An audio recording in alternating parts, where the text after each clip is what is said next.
God, I love your voice. Yeah, well, I would hope so. You hired me to narrate the story of your family's life. I'm glad you like it. Jack Teeter is the your great uncle was Ralph. Right.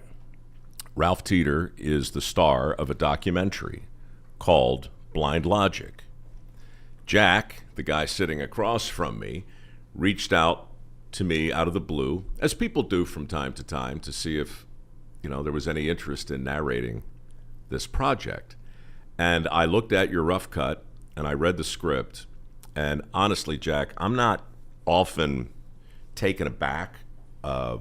There are a lot of great stories out there, and I feel like I know most of them, especially in this space, but I just had no idea what your great uncle had accomplished, who he was, and I was just so impressed that somebody in his family would take the time to put together such a great tribute. So congratulations. Thank you. I have to back up a little bit because it was my nephew, Scott, who suggested you.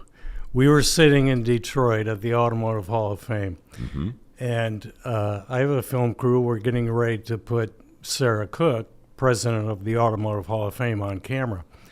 And Scott said, well, who are you going to get to narrate? I said, well, I haven't thought about that yet. There's a lot of great guys. And he said, Mike Rowe. And I said, you know what? That's a good idea. Anyway, that was the genesis. Here's the way I heard it, or at least the way I remember it. Okay. By the time you got to Mary, she came to me and said, some guy wants you to be the voice of Ralph Teeter, right? And I'm like, well, who's Ralph Teeter? And she said, I don't know. It's just we get a lot of inquiries, but this is how it starts, right? And I'm like, well, so I Google Ralph Teeter, and I'm like, I think this guy had something major to do with the automotive industry, and that's how it started. And then I read the script, and I was like, you know what? I would do that, but just so people understand what in the world we're talking about, give me the thumbnail. Who was your great uncle, and why should everybody in this country be familiar with his contribution to civilized life? Well, he's known in the automotive circles for inventing the cruise control. That's what people know about him, if they know about Ralph Teeter, because he's really an unknown person at this point, but this will all change. His life basically spanned the entire development of the American automobile industry as we know it. For example, he was born in 1890. 1895 was when he was 5 years old, about the first time a car actually made it into Indianapolis. Not Detroit. Not Detroit. That's the first thing would surprise people. This story starts in Hagerstown, Indiana. Hagerstown, about an hour east of Indianapolis. Indianapolis became the automobile capital of the world. Now, there were, 120 different automobile manufacturers in Indiana. Now, these were all custom-built cars. And this was all before Henry Ford, developed the assembly line, and that changed everything. Yeah. But backing up again to Ralph in 1895, the reason why that year is so relevant is he had his accident. Yeah. This is when he had an accident prying open a cabinet and hit his eye, stabbed his eye. A knife went straight into his eye, and he immediately lost the sight in that one eye. And then the disease moved to the other eye. But here's another important What was point. the disease, Jack? How does that work? I didn't. It must have been an infection of some kind. It was. And I knew you were going to ask that question. Look, it's my job to ask the tough questions, Jack. That's why I'm here. And I'm not just a narrator. I can't think of the name of it. Maybe Chuck will Google it. Not likely. Not likely. But that year was relevant, Mike, in the sense that his Uncle Charlie Teeter, invented the railroad cycle car for investigating and all the tracks. Yeah. If they were right or if something wrong, they were used, and he invented this thing. Different than, like, the old Gandhi dancers, right? They get on these platforms, and that was manual, but this was not? This was based on the bicycle technology. So in other words, a guy could ride it along the track and check to see how it was. Well, that kind of revolutionized that whole industry, and so the company was formed, and they were building these railroad inspection cars. Yeah. And it kind of exploded. They were purchased worldwide, and but the point of this is that this is where Ralph really developed his mechanical skills. Now, he developed those even before his accident, so he loved to play with tools. Yeah. He hung out at the factory, but after his accident, that didn't stop. His passion was tools. How old was he again when he lost his sight He entirely? was 5. He was 6 by the time he completely lost his sight. And his parents raised him to be as if he could see. They raised him as if he wasn't blind. right. Yeah. And that's a really cool thing about it. And that stuck with him his entire life. Two things as I got into the script that immediately convinced me I wanted to be a part of this. The first was your great uncle's natural affinity for tools and the way they just became an extension of his person. That was my granddad, Carl Noble. Same chip. Right. Okay. He only went to the 7th grade, but there wasn't a tool in the box that you couldn't hand him that he didn't intuitively understand and know how to use. Yeah. His language, it was tools, and he was an incredibly handy man and made a pretty great living as an electrical contractor and worked in the trades all of his life. So that resonated. He also was a big shot in the Lions Club, and for their philanthropic project, they worked to raise money and help the people at the Maryland School for the Blind. So my pop is a tradesman's tradesman who spent a lot of his life working with and helping the blind. In fact, when I was in the Boy Scouts, my Eagle Scout project was reading to the blind and building a bridge at the Maryland School for the Blind. So if you're me and you're looking for reasons to do a project with somebody you've never heard of, you got me in the first 3 pages. You got. I mean, I was your Huckleberry right there. Well, I read about that, about what you did as an Eagle Scout, and that you were reading to the Maryland School of the Blind, and I thought that was a really cool project that you did, and Uncle Ralph would be very proud of you for doing that. Well, I don't want to make it about me. The point I'm trying to get at is what kind of stuff possessed this young boy at 12 to dream that big. And I'm also super interested in, would it have been better to have been born blind?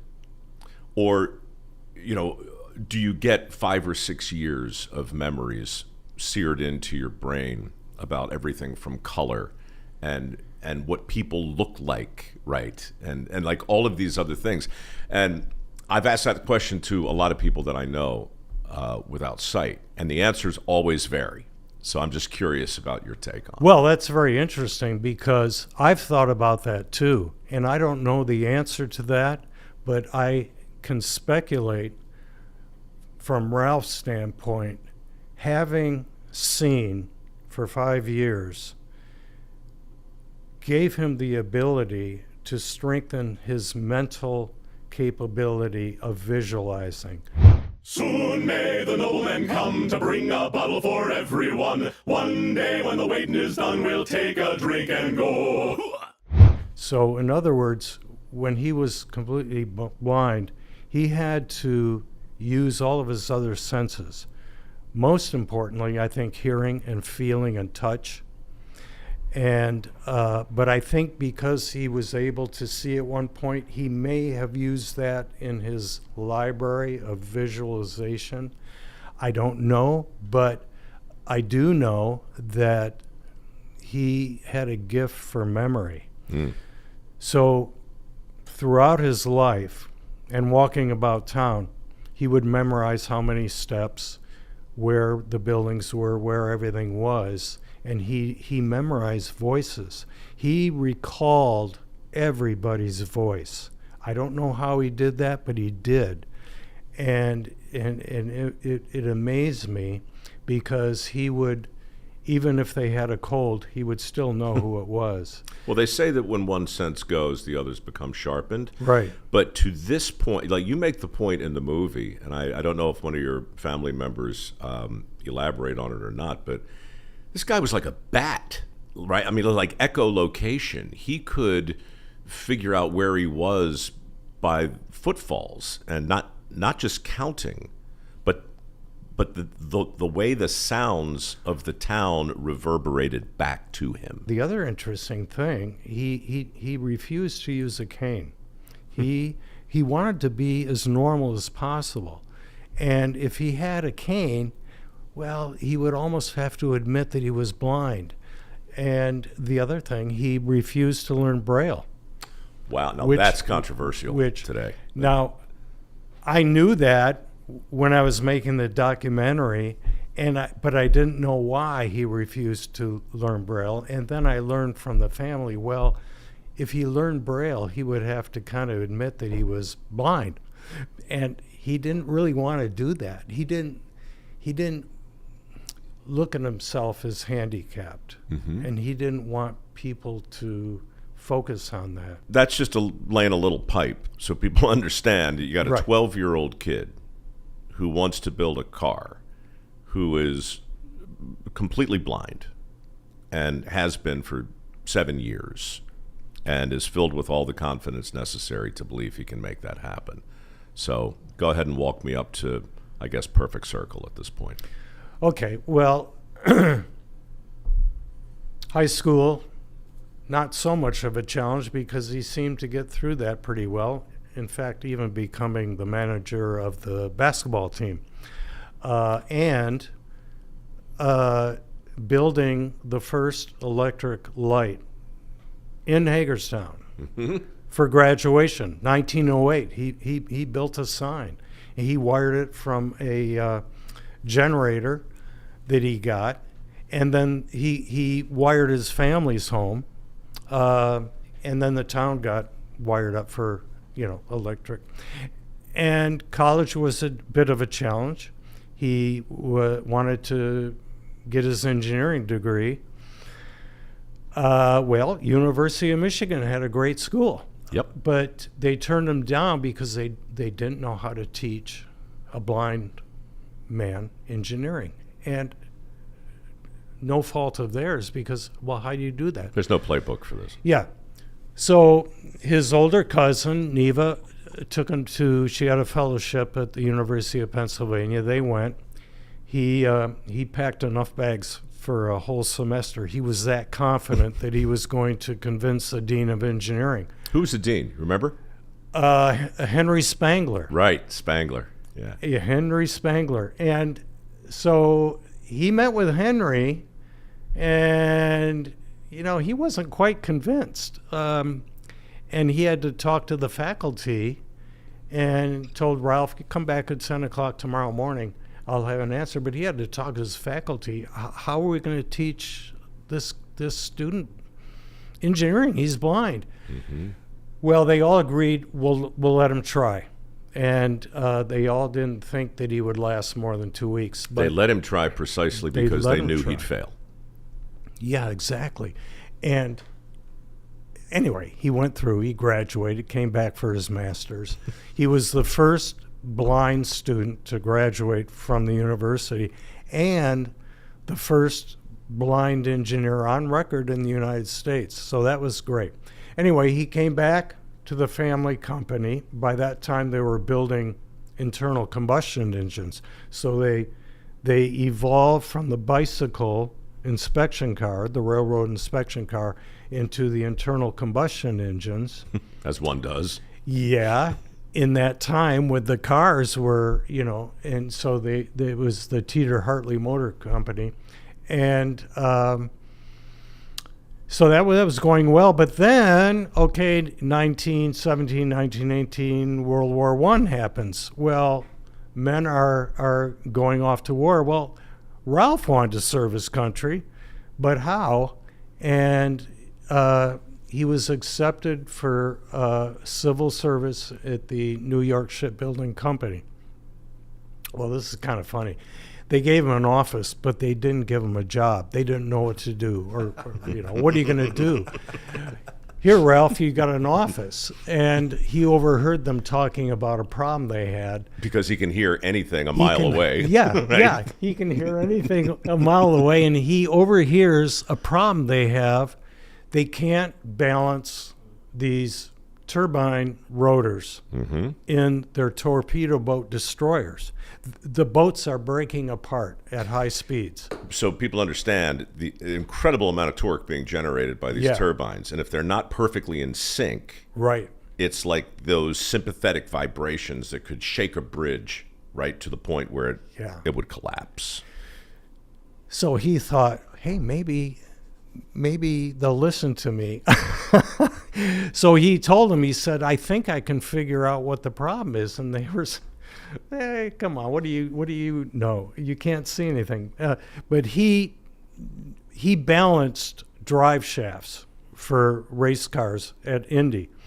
And he knew that he could balance these by spinning the rotors in opposite directions. Right. Now, why did he know that? I don't know. Why did he know that? I honestly don't know. It had never been done. I don't know. But he could touch and feel, and somehow they were balanced. Well, by that time, the war was ending, and there was no need for those destroyers. But the news picked up that story, and everyone was kind of blown away that this blind kid from Hagerstown fixed something that the top naval engineers couldn't. But anyway, those ships were used in World War II. He actually solved the problem. Yeah, he solved the problem. By getting the turbines to spin counterclockwise and clockwise contemporaneously. Yeah, amazing. So he came back, and he had a bit more confidence in his engineering abilities, and his Uncle Charlie and Ralph figured out that the key to the internal combustion engine was the piston ring. The piston rings in those days, you had to replace them like every 10,000 miles, 12,000 miles, maybe 8,000 miles. It just didn't last. So they figured out, let's focus on the piston ring, because at that time, Henry Ford with the assembly line was kind of revolutionizing the automobile business, and Indianapolis was not the capital of the world anymore because all the custom-built motor cars were going out of business. Right, because Henry Ford is making it possible for everybody to have one. Their custom engines, they weren't structured or built for the assembly line, so they really wanted to get out of that business, the way I understand it. So the piston ring was really going to be the focus. And this is a very simple thing, right? I mean, so people can visualize it. Yeah, I should have brought some in. 6 inches maybe in diameter? Well, they're like this, and say this is the cylinder. They wrap around the cylinder, and they actually lubricate the cylinder wall. So when the cylinder is going up and down, and you got 8 cylinders, there's 6 in a car, they're going very fast. So was it self-lubricating at that point? Yeah, well, to some extent, but their rings became more advanced, and they were able to lubricate, and they also designed fluid actuated, well, actually, Ralph invented a fluid actuated gear shift in 1924. So that came shortly after he came back from serving in the military. So they basically then had a device that they were mass producing and Right. selling directly into Detroit. And so this device, this piston ring, became an integral part of everything that came off the line for some time. Well, it became so important that every new engine coming out of Detroit or any other manufacturer that was still around, there was still a few in Chicago. Indianapolis probably had, Fred Duesenberg had his going on for a while. So every engine required a special ring. So in other words, you couldn't mix all these rings with all these other engines. They had different diameters of cylinders and everything. So he would go up to Detroit and work with their engineers. Okay, you got a new engine, now we need a special ring. Anyway, so the business really grew because of the need for piston rings. And over the course of the years, technology got better, and they didn't have to replace them every 10,000 miles. Then they could last 20, 30, and nowadays you don't even replace them. Right. For me, one of the most interesting parts of the movie, and I know it's controversial to talk about it today, but I want to, it was the advent of the unions and the role that Charlie and Ralph assumed when the unions came to town. Because not every town had the relationship with the automotive industry that Right. Hagerstown had with Perfect Circle. And that just is so poignant, you know, when you look at the town differently all of a sudden, and when people are coming in from out of town and those protests and those riots, that was national news. And Ralph was right in the thick of it. Well, the interesting thing about the union thing was that Ralph and the company were very friendly and respectful towards the early unions, and they signed contracts, and they were amenable to work with the union. And those early unions were a little bit different before the big giant union in Detroit, UAW. UAW, CIO, and the interesting thing that was happening was that these little small towns with these factories, this Perfect Circle became on the radar of the union in Detroit. And because they were so powerful in Detroit, they had the big three. They were going after parts companies, and Perfect Circle was on their radar, and the other parts companies too. And then they decided to come down to Hagerstown, and again, their first trip down in 1948, Ralph signed a contract. It was fine, okay. But at that time, the union was a little bit different. The workers didn't have to join. It was a union contract, certain amount of wages. And then they came back again, and then they were demanding more. And that was about 3 months after they came down. So they were demanding more. And Was it the workers themselves, Jack, or was it purely outside forces coming in to unionize?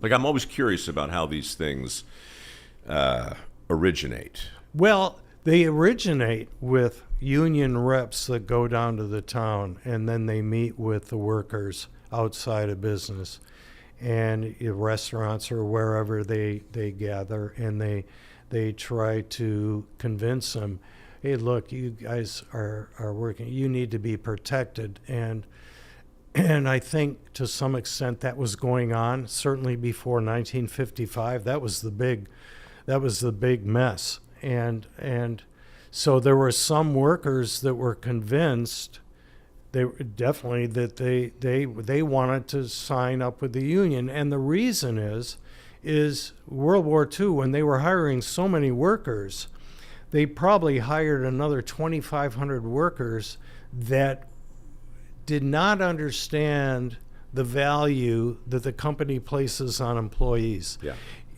Certainly they didn't know what happened during the Depression, and that they were building schools and putting, really building the community.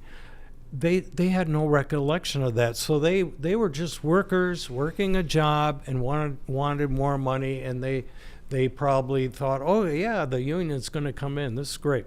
Well, anyway, they came back, and it got a little ugly, if you recall from the movie, and then they came back again.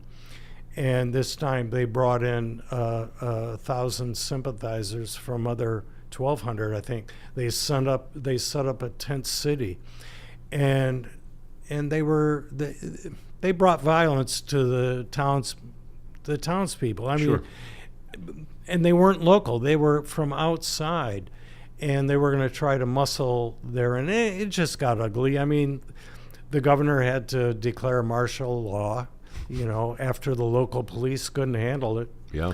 And People died?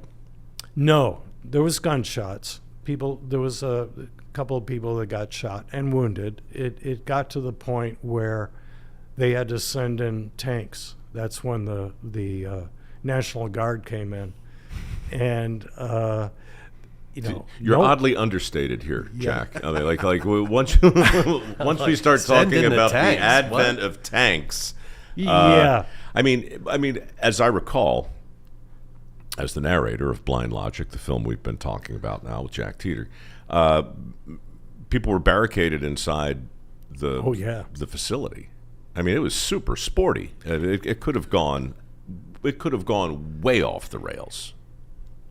Yeah, Mike. I mean, they could have. They decided to stay in the factory, and some managers and workers together, and they were actually armed, and because they thought they were going to be bombed. There was threats to bomb the factories, and it got to the point where, this is getting real dangerous, folks, and one guy had his wife send clothes in, his clean underwear, and because the mail kept coming. But I just figured everybody's shorts are going to be filthy at this point. I mean, there's a lot of fear in the air. it was, and I actually talked to a couple of older folks that are still around that were there during the riots and the strikes, and this one fella who operated the gas station where all the Teeters came, and he was saying, oh yeah, they'd come in and they'd harass us, and they harassed townspeople, and it was really scary. And he said they came in and harassed me and said, do the Teeters, tell me about the Teeters, tell me about this Ralph Teeter, and he said, well, no, he wouldn't say anything. He just played dumb. But it was really bad. But they got through it. And now here's the interesting thing. They settled on the exact same terms that Ralph offered them. Right. The exact same terms. So there was no material improvement. There was no gain. Because he was already treating his workers, in relative terms, pretty damn well.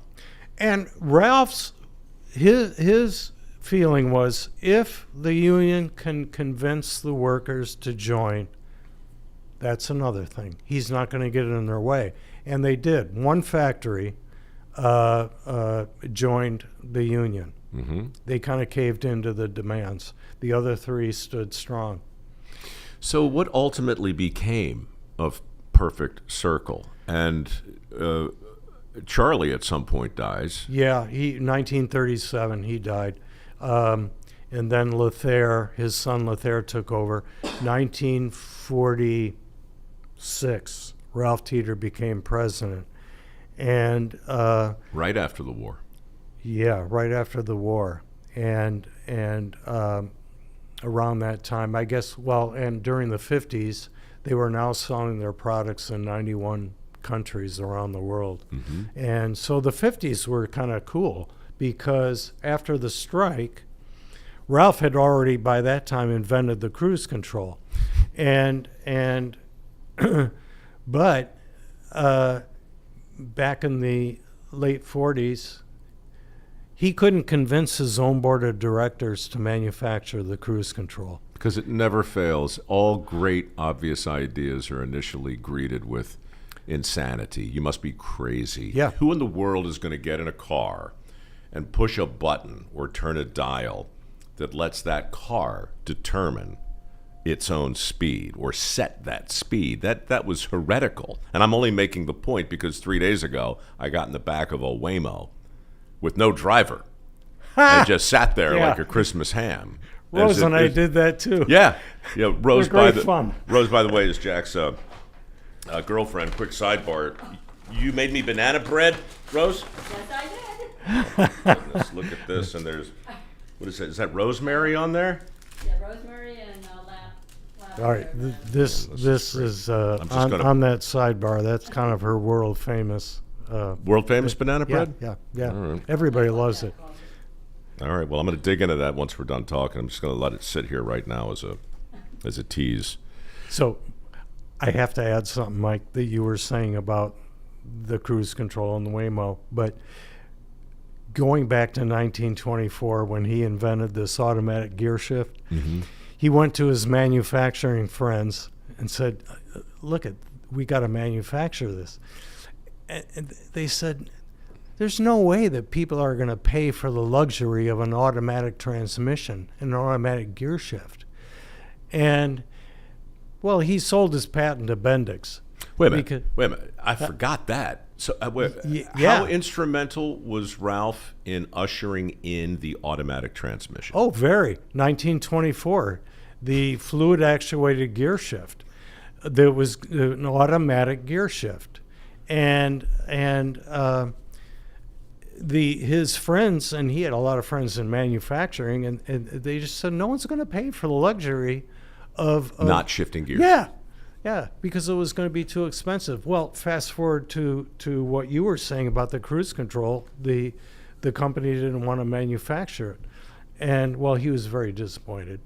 And but he built a couple of samples for the truck business, but that was slow to get any enthusiasm for whatever reason. Other things were going on, but the company was really growing at that point.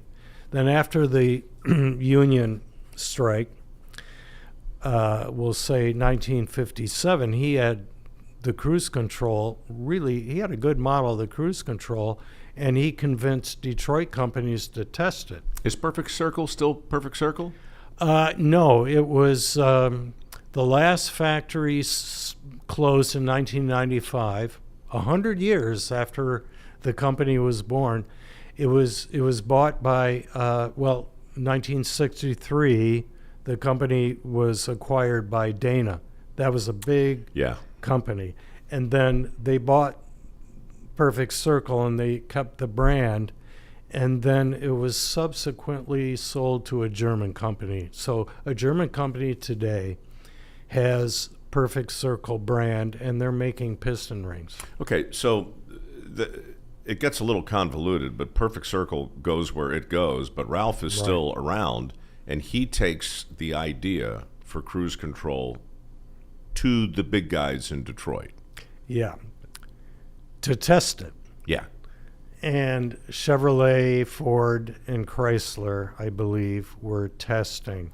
And at the same time, he was getting the company kind of excited about it. So one of the reasons why he was getting them excited about it is he turned over the presidency to Bill Prosser, his longtime friend and company veteran, because, and he was very smart about this, he became chairman, but he knew that Bill Prosser could sell the board on the product because he was very good in sales.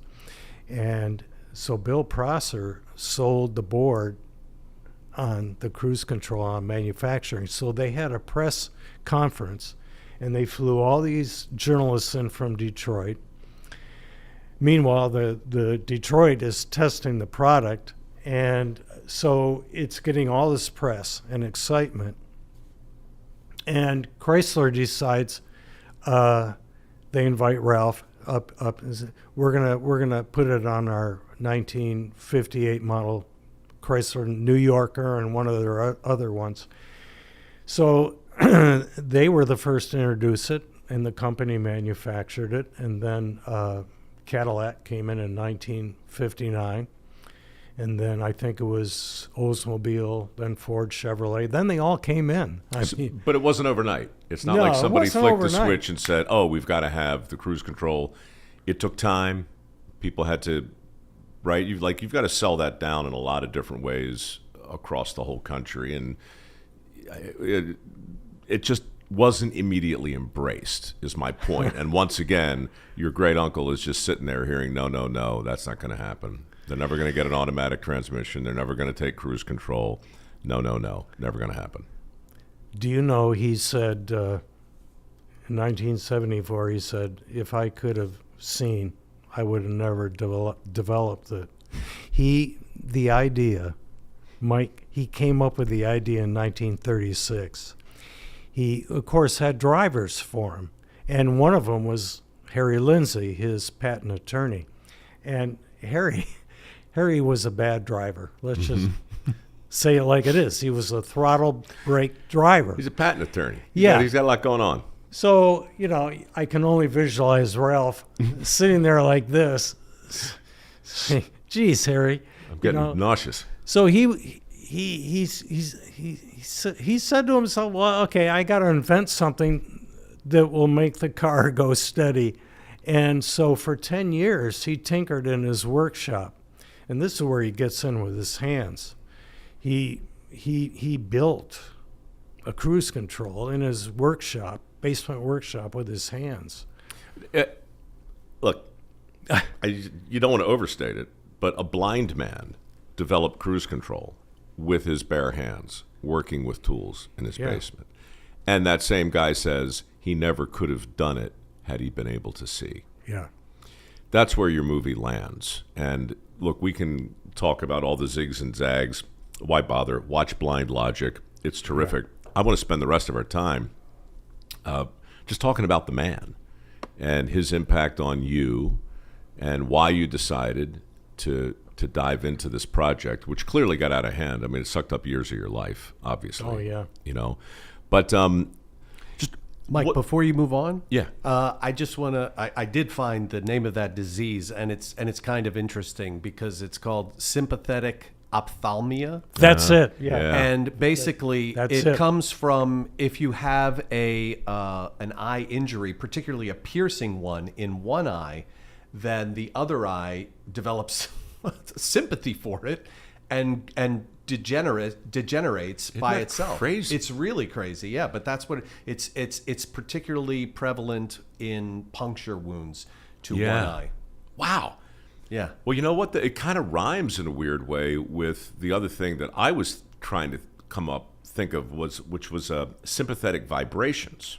Correct. So, like, if you're marching in the army and you get to a bridge, you break cadence, because if you're marching all together, you got 100,000 men marching across a bridge, those sympathetic vibrations will do something to the structural integrity of the iron and the basic structure itself, and it will collapse. So it's a very powerful thing for people to be doing everything at the same way at the same time. And in a weird way, I guess your body somehow, right? I mean, what a straight, like, why would my right eye go blind because my left eye did? If not, what's it called again? I'm fascinated by this. Sympathetic ophthalmia. Sounds like I'm lifting. That's the term. That's why I keep Chuck every now and then. I knew he'd come up with it. It took him 40 minutes, but he found it. Yeah, and he chimed in at just the right time. For the record, I had it a long time ago. I was just waiting for a minute to jump in. So, thank you, Chuck. I'm glad you came up with that. Fascinating. Really, really interesting. But Ralph married, had kids. One kid. Yeah. Well, that's Marjorie. Yeah, that's another whole story about my Aunt Nellie, Ralph's wife. I mean, she was a force in her own right. And but Marjorie was their only child, and she wrote a book called One Man's Vision in 1995. And when I read that book, I mean, it was just amazing to me because she was told by a few people to write a book about your dad. You know, he's really quite amazing. You should write a book. And she was all for it and thinking of maybe having a professional writer write it. And an editor told her, oh, no, you have to write the story. Anyway, you asked about Ralph. And I guess Ralph as a person, the way I remember as a kid, was very kind, an incredible sense of humor. He loved to laugh.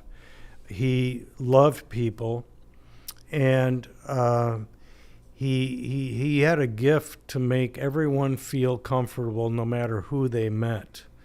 And he had an impact on so many people throughout his life, and including me and my brother and sister and Ralph's grandkids. But he was an amazing man, and what he was like at the office, I don't know. I can only assume from what I hear from other people that he was an incredible leader, and he cared deeply about his workers, and he was passionate about the company, and that was his life.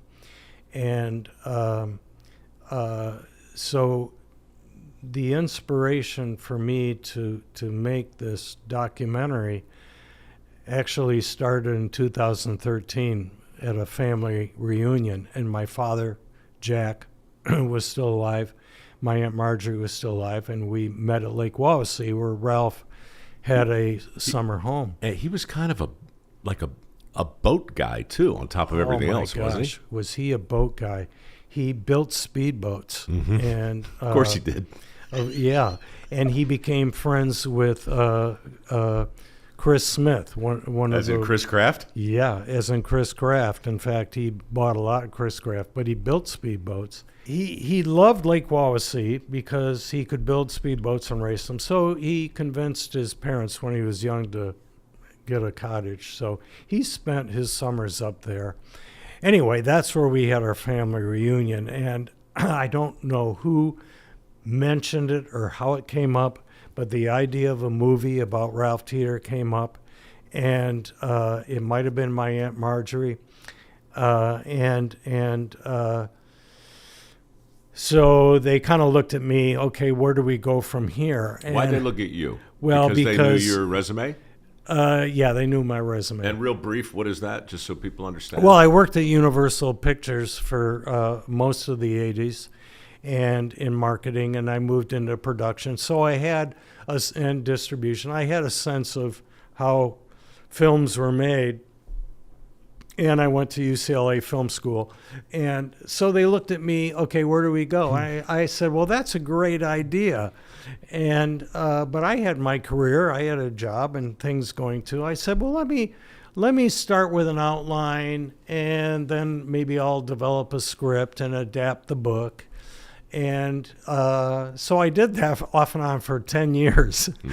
And it wasn't until 2021 that I decided, well, I have a script. Oh, I should backtrack. Before my father passed away, he read an early draft of the script, and a very early draft, so he was pretty excited. My Aunt Marjorie read an early draft before she passed away, but they were really rough. But the fact that those two knew that I was going to make this documentary makes me feel good today. Anyway, I refined the script and had 48 revisions, and then 2021 I decided, okay, I'm going to make it. Stop talking about it, Jack. You know, call your cousins up and say, you know, you're coming to Hagerstown, You're going to put them on camera. I'll bring a film crew to Hagerstown, and I'll start there. Now, were they nervous? Were they enthused? They were excited. Well, my cousin Ralph is very excited and about this. He was named after Ralph's son, grandson, Marjorie's son. Yeah, of course. Okay. Anyway, we put them on camera, and then it took 2.5 years to make it. I didn't know if I had images. I didn't know if I had footage. I didn't know where I was going to get it. I had the script, but where am I going to put the visuals? I didn't know if I had them. Cousin Ralph, he had an archive in his basement, and I spent a week going through images and just see if I had enough stuff, but I honestly didn't know. And I was kind of going on blind faith. Anyway, it sort of worked out. Yeah, I'd say it sort of worked out. It worked out to the point now. Blind faith led to blind logic. Led to blind logic, which is circling back to one man's vision, the feature film. We're in development of a feature film now. Oh, yeah. Terrific. Yeah. That could be huge. Well, we're excited about it. We have the writer, Howie Klausner, who wrote Space Cowboys and the film Reagan. So I have the film team that brought you Reagan last year. With Sean McNamara directed. Yeah. Mark Joseph? Yeah, Mark Joseph was the producer, and yes. Dennis Quaid was the star. That's right. Dennis Quaid sat right where you're sitting. I know. I watched that podcast. Well, you've got excellent taste. I love Dennis Quaid. Yeah, and Mark Joseph might be there sometime soon, too. Okay, good, great. So I love it. What a weird, perfect circle little world it this is, isn't it? Well, I didn't even know that connection. Yeah, that's the connection. Anyway, we're working on the script now. Wow. Yeah. So what's the reception been like? I hear this thing's winning awards here and there, and we've been very lucky. We have 15 awards now. We screened it last year in the Midwest in various towns, and the reaction in colleges, engineering schools, the response has been great. You actually did. Well, with the help of the distributor, I had to get a distributor. And very modesty fortunate. aside, and a hell of a narrator. Hell of a narrator is right. Narrator, really. So, yeah, we're gonna get out there now, and it's very exciting because I didn't know if we were gonna ever get it distributed. You never know. You make a film, you hope that people will like it when you screen it. Mm-hmm. You hope that maybe it's going to be good enough that a distributor will want it, but you just don't know. You don't know. You just don't know. But Jack, if your great uncle could run a company like Perfect Circle and could figure out how to keep a submarine from falling apart in the First World War and suggest that an automatic transmission might actually stick, and then to further suggest that controlling the speed of a vehicle might be something the average driver would appreciate, since the world's filled with so many poor drivers, to hear no at every turn and to overcome all of that. The movie that you're talking about, this documentary is terrific, but the movie you're talking about needs to be made, because that is an inspirational. Everybody listening to this thing has felt sorry for themselves at some point in the last week, and they've looked at themselves in the mirror and they say, "How am I going to deal with this? My frickin' boss is up my butt over here, and this and this and this and that and that." And there's your great uncle staring down the unions, staring down the bosses, staring down the military brass, staring down the dean of. And staring them down without any eyes. Staring them down without even seeing them. Oh, that's the funny part. Yeah. Staring them down without even seeing them. Look, I want to just compliment you again. I wanted to be involved because I think your great uncle is a person the country needs to know. But on a personal level, I love the whole Sisyphean, quixotic venture of making a movie without a distributor and building an airplane while it's in the air and flying by the seat of your pants. My mom wrote her first book when she was 80. Oh, my gosh. And she's written 3 more since, and they're New York Times bestsellers, right? Your uncle, it's a story of persistence and resiliency. Oh, you're absolutely right. Plenty of talent there, But you don't get credit for talent. Those were the cards you're Right. dealt. You know, the stuff you decide to do with the cards you have makes you either interesting or memorable or notable or something. And the fact that you picked it up after he was gone and did that for your family, I think that's as important to me as what your uncle did. I know a lot of people who have sat down to write a book about their family because they're so impressed with something somebody did, right, in their chain, and they want to be remembered, and they want their ancestors to be remembered. And there's something so poetic and beautiful about that. And it's hard to write a book without a publisher. And it's double hard to make a movie without a distributor, simply because you're afflicted with the knowledge that you come from pretty good stock. I think a book may even be harder. I wouldn't even know how to start a book. But you, the one thing that you were saying about this being an inspiring story, everything that we got from the screenings, people walk out and say, I'm incredibly inspired. I have hope. I'm inspired to go out there and do something. And I think that's the takeaway that I would like people to have, is that you mentioned it before. I mean, we're all faced with things in life and challenges, but gee, look what Ralph did. And we have our eyesight. It is inspiring. I was inspired every day making the movie because of Ralph, knowing what he did. I'm not worried about if I can get a distributor. I want to make the best movie I can because Ralph is sitting there over my shoulder, giving me inspiration. And he inspires people. So yeah, that's the takeaway from all this. Well, his work was a heck of a legacy, and your tribute, will live, Well, thank you. A lot longer than we will. I'm going to open up this banana bread, Rose, if you don't mind. You open up the banana bread. And by the way, Oh yeah, are there gifts? I have Blind Logic hats Nice, and T-shirts for you, Fantastic. Chuck, and Mary. great. Hey Rose, do me a favor. Walk next door and get a knife. Hey, or Taylor, can you do me a favor and grab a knife out of the utensil drawer? We're gonna have some banana bread before we say goodbye. Yeah, I'm gonna try this on camera so I can give it an honest assessment. That's great. Wow. Yeah. No, like I'm very particular about my banana Now be bread. careful what you do, because this could inspire Rose to open up a little business here. Banana If I take a bite of this and I drive down Santa Monica 6 months from now and a Rose's Banana Emporium, the Banana Bread Emporium is open for business, we're going to need to talk about a percentage, I'm afraid, because Oh yeah, she's very good with giving you a percentage. I'll narrate your commercials, Rose. Thank you. You're welcome. I'm just going to take a little piece from the end here. Oh, look at that. Oh, it's so moist. No, that's pretty good banana bread. That's a pretty good banana bread, Rose.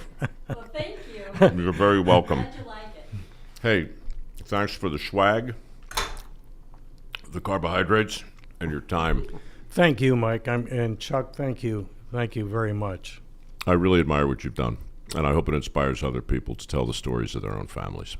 I was admired and inspired by your book, by the way. I love those stories. Well, oh my gosh, the Jim Morrison one. I read through all these stories trying to pick who's he talking about, Well, and then that's why. Look, dude, sometimes I catch it, and sometimes where's he going with this? well, I love that book. your great uncle would be a terrific subject for one of those stories. Even though most people don't know who he is, the fact. Look at you plugging my own book on my own podcast. That's I love because it. I love it so much. The stories in here are phenomenal. Well, if I do another one, I'll see if I can't get Ralph in there because look. The Mel Brooks one. Oh, yeah, that's a good one. That's a good one. Spoiler alert! Now people know it's Mel Brooks. You're killing me, Jack. Yeah, but they're going to read it and they won't know it's him. That's right. They won't know. But I'll leave you with this, folks. The car you have today would not resemble the thing you're driving, but for the man we've been discussing, Ralph Teeter, and his grand nephew, Right.